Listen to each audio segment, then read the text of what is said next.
छोरा निरमलिया हेगे बात छोड़ी ताक दे तो छोरा निरमलिया।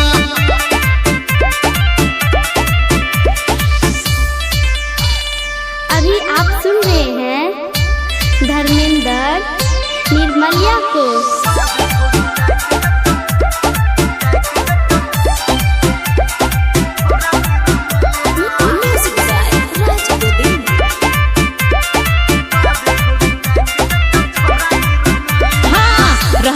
सुरतार एना भजेतै डर ने गोरकी के सब भेट जेतै। हाँ रहले ने सुरतार एना भजेतै डर ने गोरकी के सब भेट जेतै।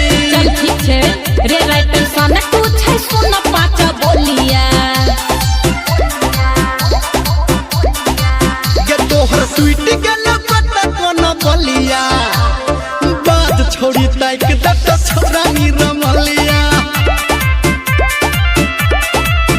हेगे बात छोड़ी ताक दे